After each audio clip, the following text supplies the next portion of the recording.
Ladies and gentlemen, it's your boy D Rax, man.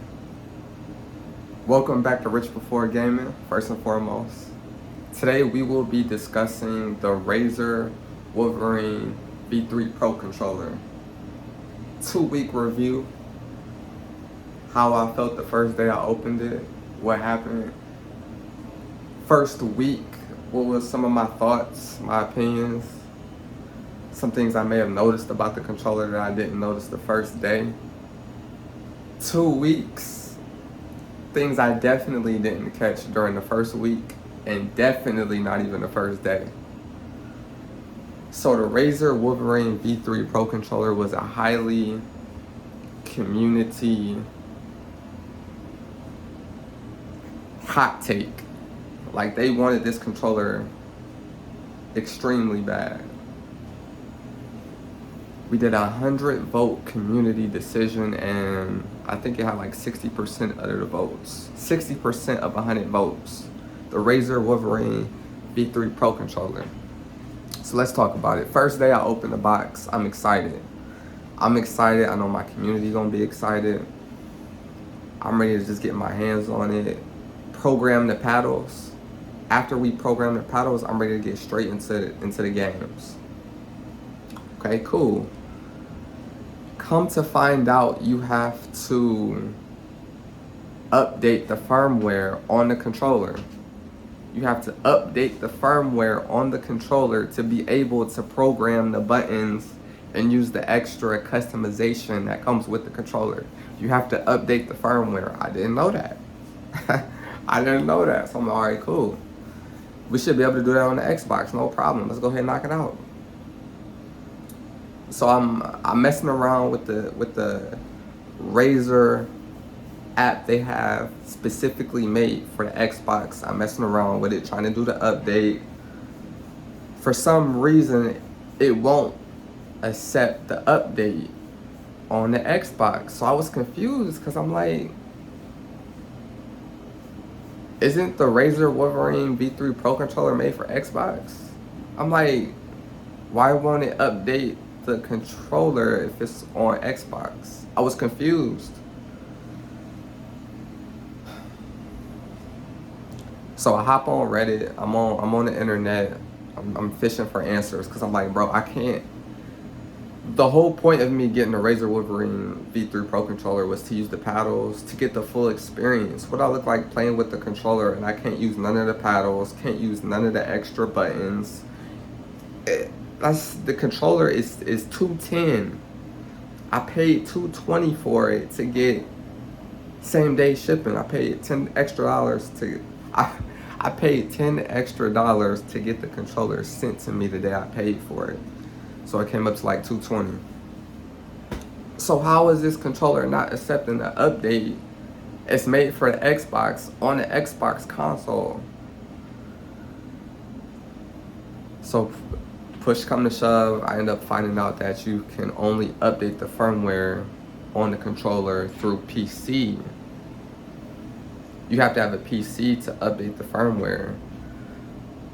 Thankfully, I had access to a computer to be able to update the controller because I wasn't about to be able to play with it.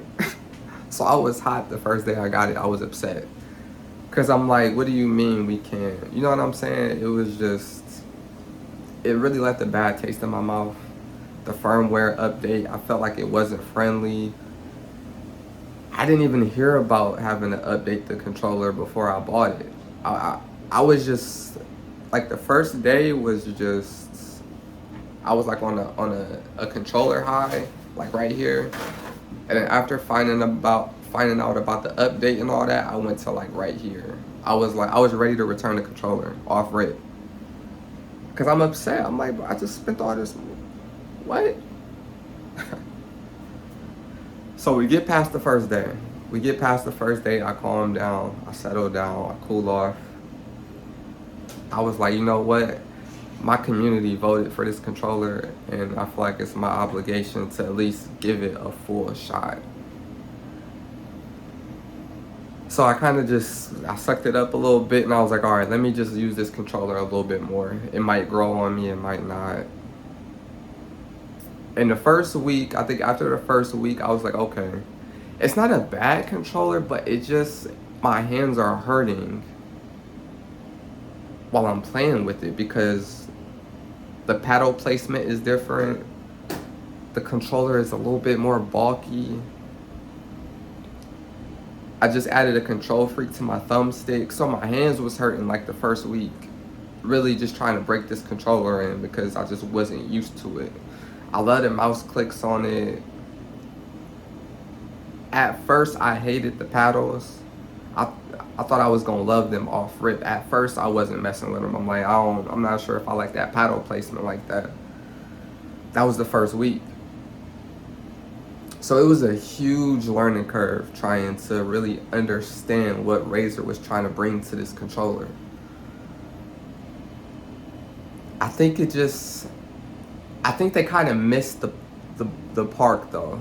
They missed making it a little bit more user friendly for Xbox. I felt like they could have did a better job.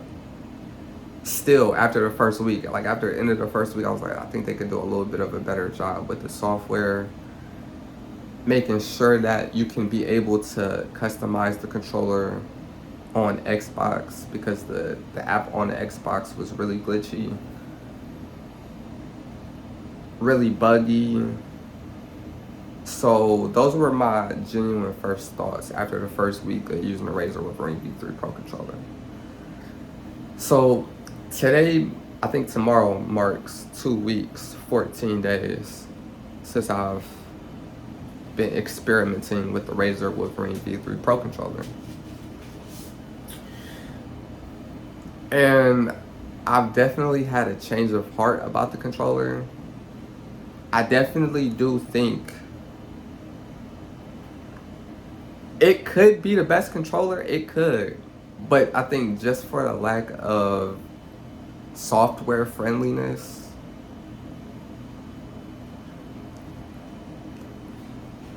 the uncomfortability of the controller,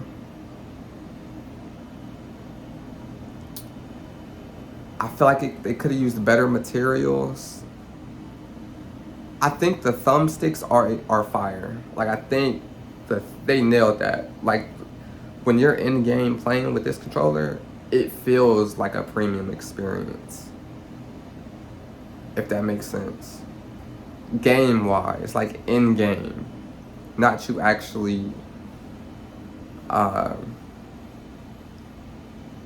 filling the controller for materials or anything like that. It just feels good when I'm playing the game. Like, it's just so smooth. Like, I feel like my movements are buttery smooth with this controller. So I'm gonna have to put it at a second place. I'm gonna put it second place right now. I think there is a #1 controller right now, and I made a video on it. If you haven't seen it, go check it. But I'm gonna have to put the Xbox Series Elite 2 a step above the Razer Wolverine V3 Pro controller, simply because I just feel like the Series Elite 2 has used better materials. It feels way better in my hands. It doesn't feel as bulky. At first, I wasn't really messing with the paddles on the Elite, but I've come to grow extremely comfortable with the paddles. The software for Xbox, when you are trying to customize your controller for the Series Elite 2 controller, is just so much more friendlier. Now, granted, the Series Elite 2 controller doesn't have Hall effect thumbsticks, but I feel like even with maybe the tiny bit of stick drift you get, or maybe you get more stick drift, I still would put it a step above the Razer Wolverine V3 Pro controller, and I think that's saying a lot. So I just wanted to give y'all my 2-week review of the Razer Wolverine V3 Pro controller. I'm putting it at second place right now. First place, the Series Elite 2. Second place, Razer Wolverine V3. Third place, Scuff Valor. And I hope y'all been enjoying these controller series.